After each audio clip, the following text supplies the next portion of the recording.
Bon les amis, j'espère que vous allez bien.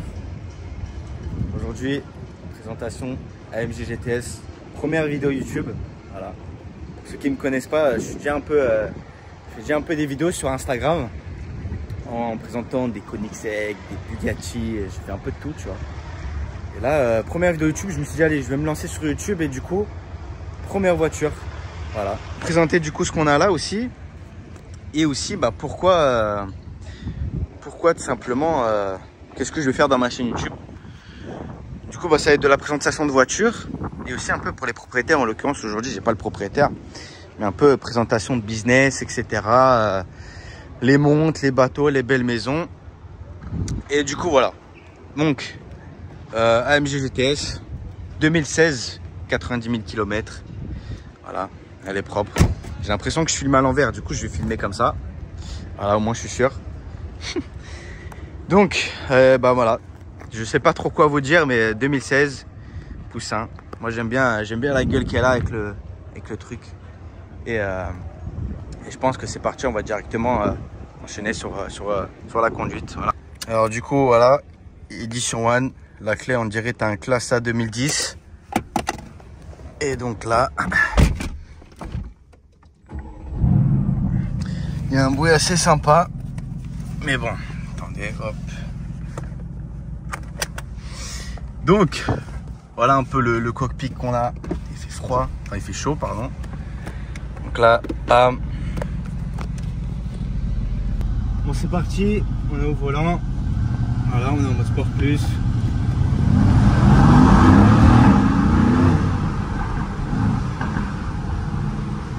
Ça fait du bruit, hein.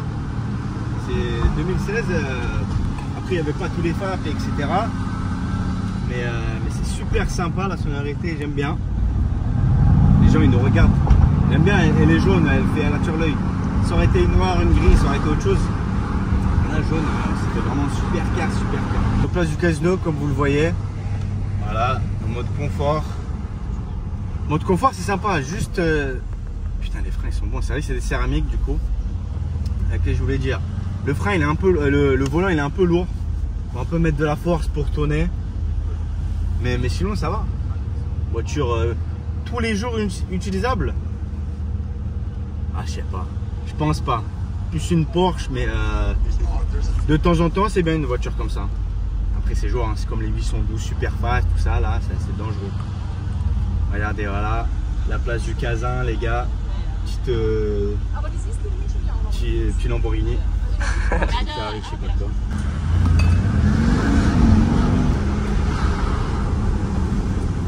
Alors monsieur, vous me demandez pas ce que je fais dans la vie? Vous faites quoi dans la vie, monsieur? Ah monsieur, je suis pianiste. Vous êtes pianiste? Quel beau métier. Mais ça paye? Ah bah écoutez, j'en vends du piano. Profitez.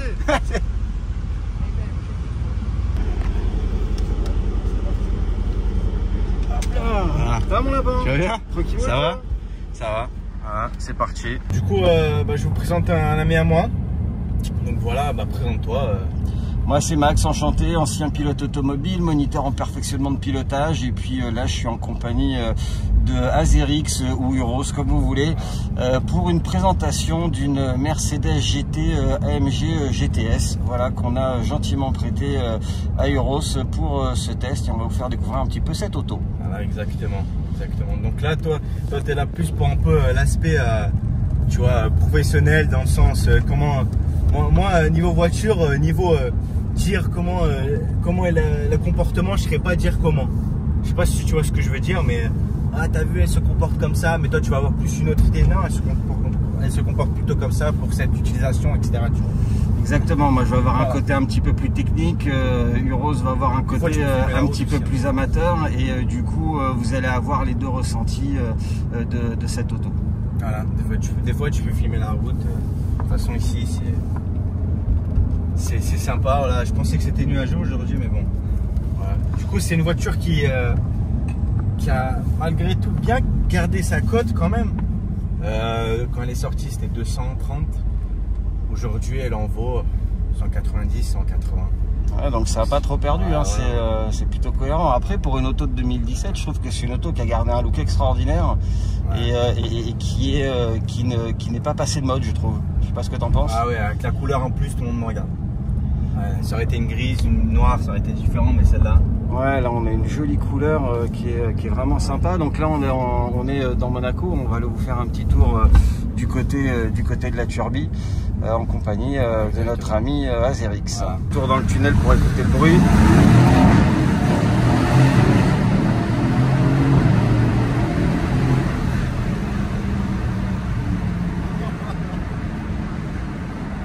Là j'ai fait pied plancher.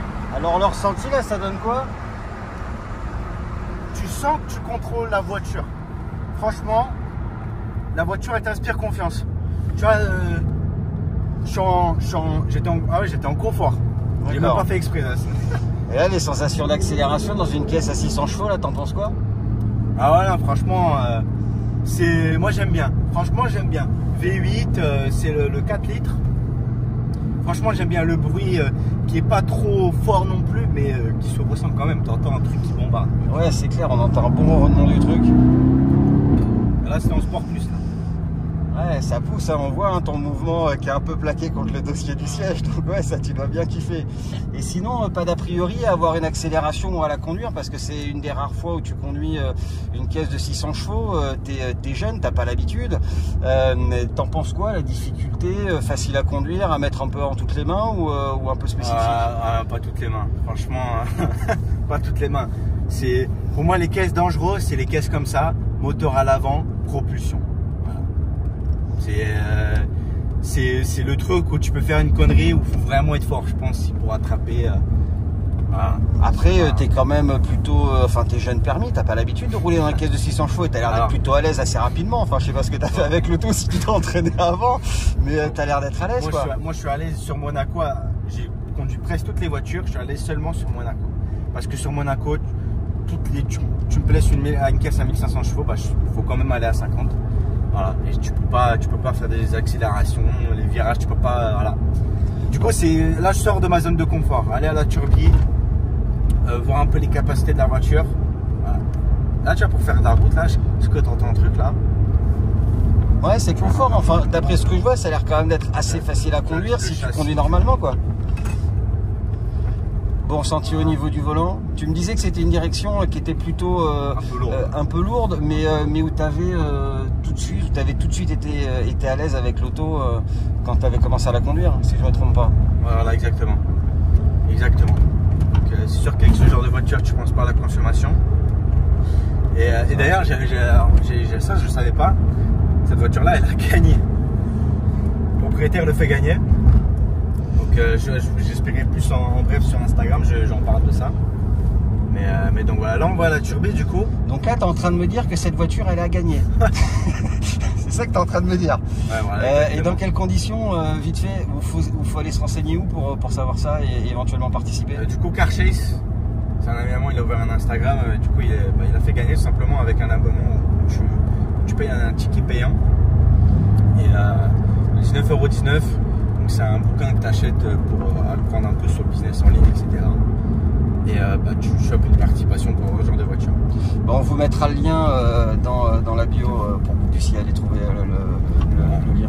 Là, du coup, on va tourner. Forcément, je pense que vous la connaissez. Il y a un certain youtubeur qui la prend souvent cette route. Il n'y a pas de lift.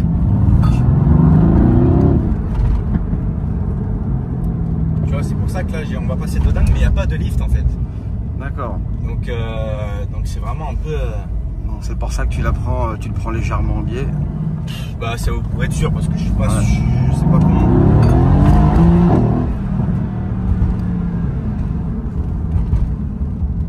Ouais, ça marche un peu. Hein. Voilà. Ah non, ça envoie, hein. On sent qu'il y a du couple. Hein. Mais en même temps, les aides à la conduite aident beaucoup à la stabilité. On sent que l'auto ne bouge pas une oreille, donc c'est vraiment bien fait. On est sur une auto de 2017, hein, donc 2016, hein, donc bientôt, déjà 8 ans, quoi. Ouais. Là, je sens que la direction elle est plus différente en mode sport plus, du coup. Elle a tendance à s'alourdir un petit peu. Ouais. Donc là, on est sur du du 25 litres au 100 avec ma conduite là, bah, ça va. Faut voir si c'est déconnant ou pas. Je sais qu'avec la Shelby, c'est à peu près les mêmes consommations, donc non, pour des moteurs comme ça et des voitures comme ça me choque pas. Ouais. Et tu trouves comment le confort du siège? Ben, je trouve qu'on est plutôt bien enveloppé dans le siège. On a du latéral, que ça soit au niveau des fesses ou au niveau du dossier, donc on est vraiment bien maintenu. C'est des sièges qui sont semi-baquets, donc c'est plutôt agréable. On a une assise en Alcantara rembourrée qui est plutôt sympathique. Donc non, je trouve qu'on est plutôt bien au niveau de l'assise des sièges. Ouais. Ça aurait été une voiture si tu avais une voiture comme ça, que tu conduis tous les jours? Sur un truc qui est quand même assez exclusif, hein. On reste quand même dans une hyper sport et tous les jours avec une auto comme ça, on fait attention aux cyclistes, bien sûr. Je suis pas très sûr. Après, pour se faire plaisir une fois de temps en temps, ouais, parce que ça a l'air vraiment d'être extraordinaire, mais au quotidien, je trouve que ça reste une auto assez exclusive quand même. Exactement.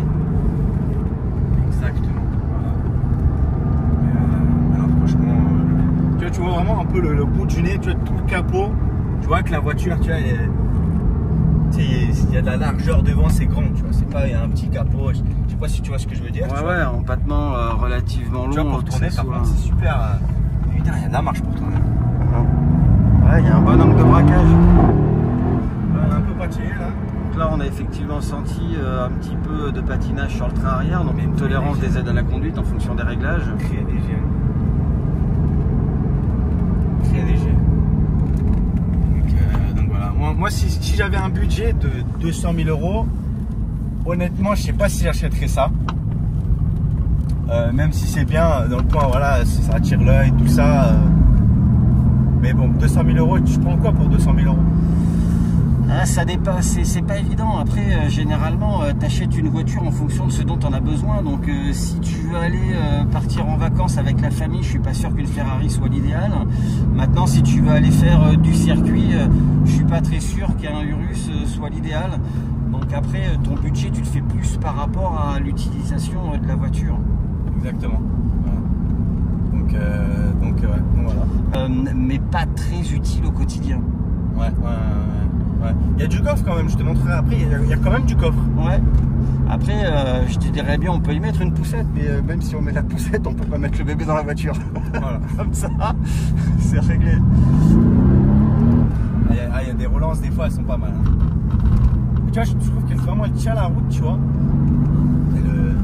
Ouais, là on est sur des routes un petit peu sinueuses où ça a tendance à tourner. Tu la sens comment en comportement? Parce que tu nous disais qu'effectivement moteur avant, propulsion, effectivement avec le moteur avant on a un poids qui est vraiment emmené sur l'avant, un poids arrière qui est très faible, donc pour passer la puissance au sol pas forcément évident. Et du coup tu la trouves comment en comportement, que ça soit au niveau de la direction, au niveau du moteur ou en règle générale? En direction, comme ça quand je suis dynamique, elle suit. Elle t'écoute. Elle t'écoute, je suis en sport plus, elle t'écoute la voiture. Parfait. Je sens pas qu'elle est lourde en vrai. Peut-être quand je tourne comme ça un peu, mais je sens pas qu'elle est lourde. Ouais. Suffisamment précise. Mais elle est large. Ok. Donc le gabarit pas forcément évident, et au niveau de la précision de la direction, c'est pas trop précis, c'est pas trop flou. C'est vraiment comme tu souhaites et elle fait vraiment ce que tu lui demandes. Ouais, franchement, là pour l'instant, ouais. Ok, après au niveau du comportement moteur par rapport aux accélérations dans les virages et les sorties, t'en penses quoi?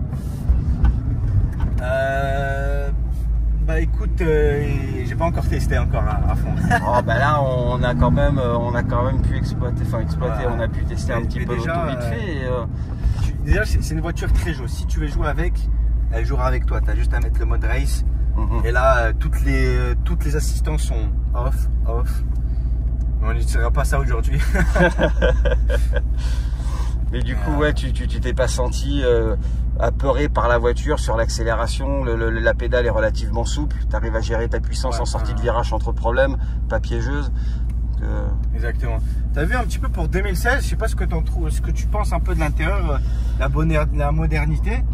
La finition, je trouve, est plutôt pas mal. Hein. On a du noir laqué au niveau de la console centrale. Toute cette partie-là, c'est vraiment typique de Mercedes. On a l'écran GPS qui est quand même à vue d'œil où on peut voir, on peut pouvoir avoir les informations assez facilement. Je trouve que le compteur avec le côté carbone, c'est plutôt sympa. Le volant en Alcantara avec les palettes. Non, moi je trouve que c'est plutôt une belle auto. Hein. Je trouve que c'est plutôt une belle auto. On parle d'une auto qui a quasiment 10 ans, quoi. Donc, ouais, c'est ça qui est quand même affolant. C'est qu'il y a 10 ans, tu as vu une auto comme ça, c'était quand même la super classe. Hein. Et encore aujourd'hui, c'est la super classe. Hein. Ouais, je suis d'accord avec toi. Franchement, je vois ça, je me retourne. Je la regarde comme ça, je prends une petite photo. Donc voilà, tu vois, Edition One. Donc, c'est une Edition One pour en fait tout ce qu'elle a à l'extérieur. Bah, t'as pas pu voir, mais tout ce qu'il y a à l'extérieur, un peu les. On fera le tour tout à l'heure quand on arrivera en haut. Et donc ça se compose de quoi l'édition One? Du coup, aileron et tout ce qui est béquet à côté là, comment on appelle ça, je sais plus. C'est un peu comme la Black Series, c'est un kit spécifique voilà, à l'édition Black One. Series, mais ouais. Ok. Exactement. Bon frérot, du coup, voilà. Donc, qu'est-ce que tu en penses un peu déjà de la gueule en principe? Bah, franchement, alors si on redescend. Je sais pas pourquoi on a tout ouvert, mais. Si on redescend un peu le capot. Allez, hop. Alors. Franchement, moi, c'est une auto que j'aime beaucoup. C'est une auto que j'aime beaucoup parce que j'aime bien les Américaines et les Américaines ont un long capot. Et ça me fait penser un peu à une Viper, à une Mustang, à ces autos-là.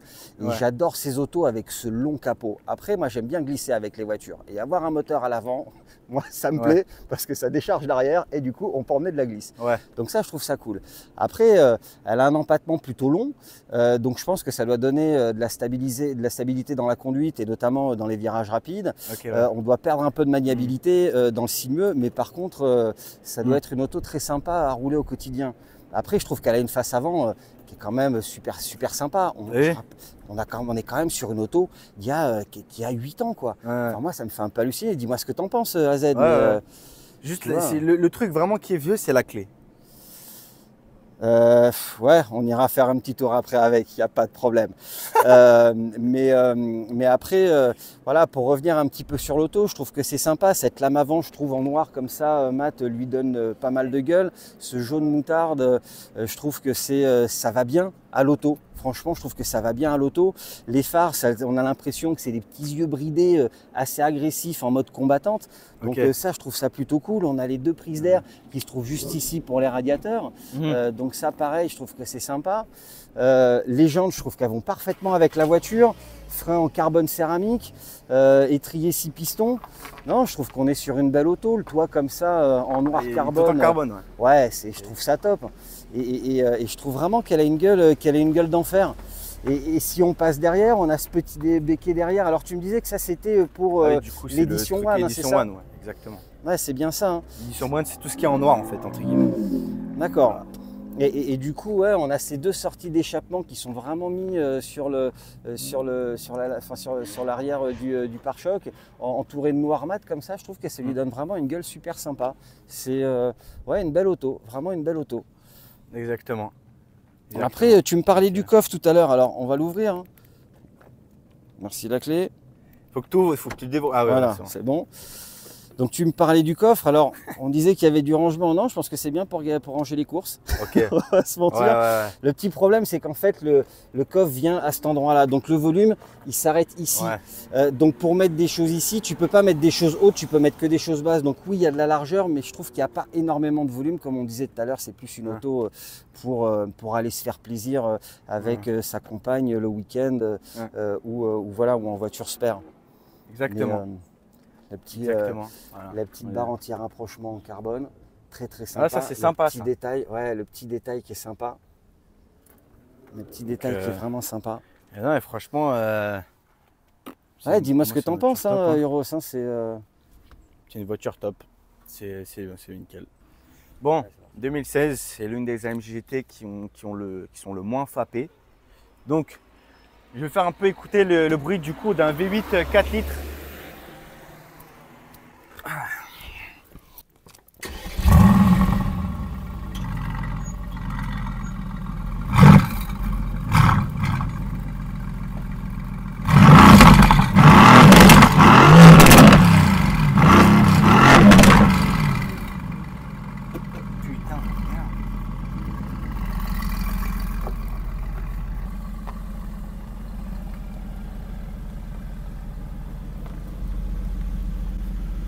bon hein, en bas, ça passe? Je la place comment? Comme ça? Ok. Alors du coup les amis, ah oui, j'avais une question. Est-ce que tu as un défaut à partir de là que tu observes, un défaut que tu n'aimes pas? Ça c'est aussi un bon 63 ça.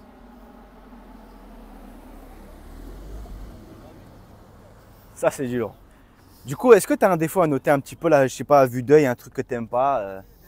Moi perso, non, je trouve que c'est une auto qui est bien faite. Après, on verra ce que ça donne à plat parce que là, franchement, je trouve que l'écart entre le pneu et l'aile, il est trop haut. Mais ça, c'est parce que voilà, elle est pas posée comme il faut.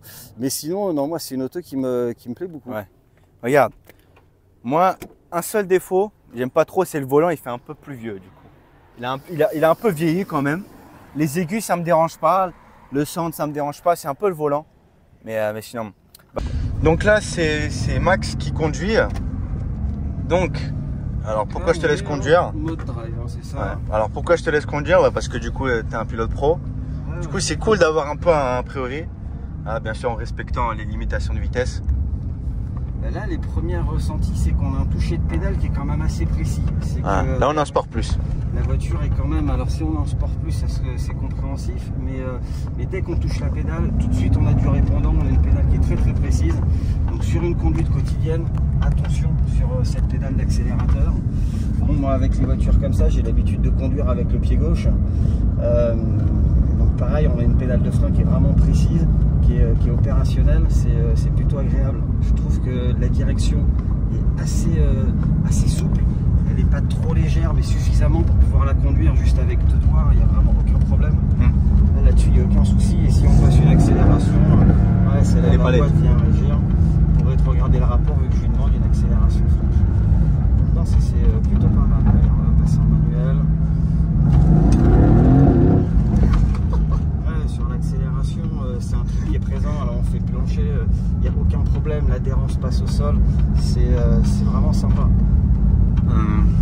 C'est vraiment sympa. Voilà. Après, là, regarde, je vais te mettre le mode confort juste pour voir un peu la différence. Là, tu es en confort. Là, on a une pédale d'accélérateur qui est beaucoup plus tolérante, beaucoup plus souple, donc en fait qui va être beaucoup moins piégeur. Et pour pouvoir conduire au quotidien, je pense que ce mode est vraiment idéal. Du coup, vas-y, tu peux y aller. Tu peux y aller, ça va. La direction est très légère, à aller rechercher la corde sans problème, à l'accélération, ça repart sans aucun souci. C'est vraiment très très sympa dans son comportement. On va de l'avant. Attention Max, attention. Là, on va l'arrière, bouge pas, c'est vraiment agréable. La boîte répond vraiment bien, c'est vraiment une auto qui est très très sympa. Elle est agréable dans le comportement, c'est un petit peu joueur. N'hésite pas à parler plus fort du coup.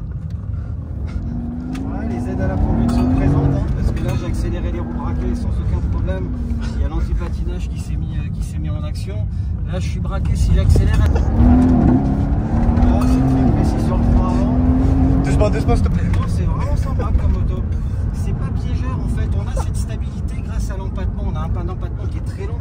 Donc une auto qui prévient énormément dans son comportement, qui téléphone beaucoup les mouvements et du coup on n'est pas piégé par la voiture, on est vraiment en confiance. C'est une auto qui je trouve est très très agréable à conduire. Ouais. Vraiment très sympa, très facile à conduire quand on a un petit peu de rythme. Non, c'est vraiment une belle auto, vraiment une très très belle auto.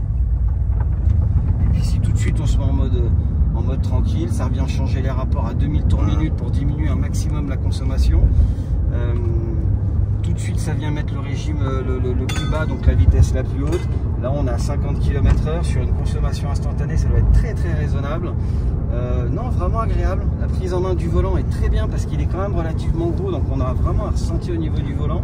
Les palettes sont bien placées et on se sent très très facilement en confiance avec le gabarit de la voiture.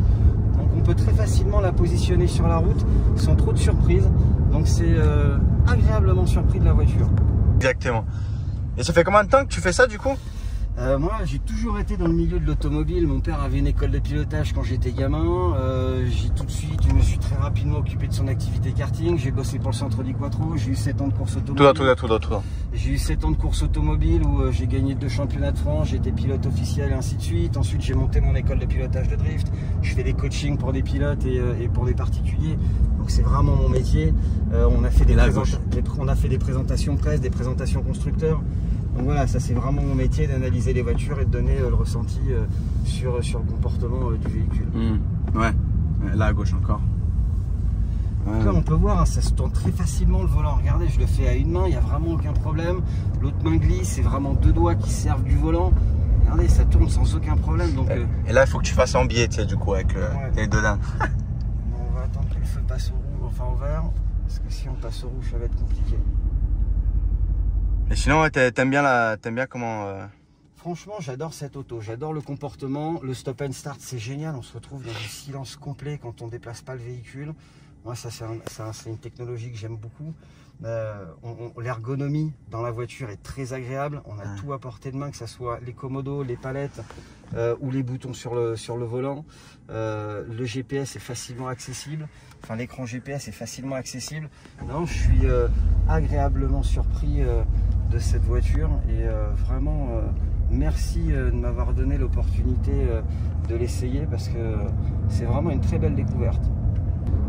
Tu sens qu'elle est large quand même?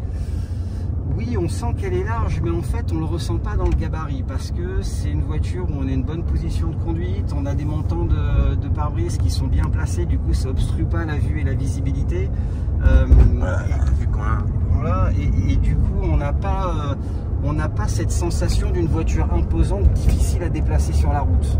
Ok. Vraiment, je trouve une voiture qui vraiment me surprend par son agilité et par son confort de conduite. Je m'attendais à quelque chose de beaucoup plus exclusif et en fait je trouve que c'est très facile d'approche, on se sent très vite à l'aise dans la voiture et non, je trouve que c'est une très bonne voiture.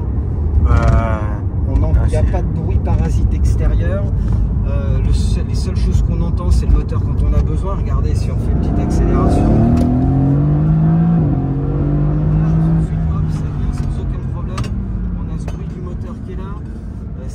C'est vraiment un truc très agréable, qui a du répondant, c'est vraiment ici très sympa. La bouteille Mercedes-Benz. Ouais, non, c'est un complet, non, c'est vraiment bien comme auto. Et du coup, cette voiture-là, tu penses que c'est une voiture à rouler dans quelles circonstances pour toi le mieux? Pour moi, le mieux, c'est une auto pour se faire plaisir le week-end. Par rapport à quoi? Parce que soit tu es en couple, t'es en couple, mais tu n'as pas d'enfant, et dans ce cas-là, cette auto au quotidien peut être agréable. Maintenant, pour la garer, pas forcément évident. C'est une auto qui vaut quand même beaucoup d'argent, et tu peux très facilement te la faire plus dégradée. Donc ça, c'est dommage. Et puis, je pense que sur des longs trajets, on est quand même sur une auto qui est assez ferme en suspension, assez ferme en assise au niveau du siège, et qui, au bout d'un moment, peut devenir inconfortable. Maintenant, quand on est un vrai puriste et qu'on aime les super autos sportives, ça au quotidien, je trouverais ça très bien dans cette situation. Mais sinon, pour une utilisation de quelqu'un un petit peu plus classique, moi j'ai 40 ans aujourd'hui, être tous les jours dans une auto, il faut que je sois prêt psychologiquement à rouler en fonction des conditions, non pas forcément. Donc plus une auto pour moi à sortir le dimanche pour se faire plaisir quand il fait beau. T'as vu que ça tourne, hein? Ouais, ça tourne sans aucun problème, la direction n'est pas lourde. Non, c'est vraiment très sympa comme auto. Vraiment très sympa. Et du coup, toi, tu m'as dit que tu étais plus américaine, du coup. Ouais, j'aime bien les américaines parce que c'est des autos qui sortent de l'ordinaire. On est sur des gros moteurs V8 avec beaucoup de couple, généralement des compresseurs, et j'aime beaucoup la connotation du compresseur. Pour te couper, le V8 AMG et celui américain, il n'a rien à voir. C'est deux comportements un peu différents. Surtout sur les américains, généralement, tu as des compresseurs, tu n'as pas de turbo. Sur celle-ci, on a un biturbo. Donc un turbo basse pression et un turbo haute pression. Ce qui en fait va se rapprocher du comportement du compresseur. Mais avec des poussées de turbo, alors que le compresseur va être plus linéaire. Donc non, ça donne ce côté agressif à cette voiture, le coup du turbo, et le coup du biturbo donne vraiment ce comportement d'un moteur qui est plein à bas régime et qui est plein à haut régime. Donc c'est vraiment sympa. Ouais, franchement. Et toi, un petit peu du coup, niveau voiture, qu'est-ce que tu as? Alors moi j'ai 3 Mustang avant j'avais une Nissan GT-R, mais aujourd'hui il me reste 3 Mustangs, une Mustang GT, une Bullitt et une Shelby GT500. La GT500 qui est en train d'être préparée pour augmenter la puissance. Et c'est des autos qui se rapprochent beaucoup de celle-ci parce qu'on a des empattements qui sont très longs, donc des voitures qui sont très stables dans le rapide, un petit peu moins agiles dans le sinueux, mais c'est des voitures qui pour moi sont très sécurisantes dû à cet empattement, et c'est ce qu'on retrouve là-dessus. Après sur la Mustang comme sur celle-ci on a un long capot, donc ça c'est quelque chose qui me dérange pas et que moi j'aime beaucoup parce que je trouve que ça donne une gueule assez extraordinaire. Là sur cette voiture là on a une répartition des charges centrale avant, donc le moteur est juste devant les pieds mais derrière l'essieu avant, donc ça donne pour moi une bonne répartition des masses, et du coup ça donne une auto un petit peu plus joueuse qu'un moteur central ou arrière. Okay, c'est vraiment ce qui me plaît dans cette voiture. Ok.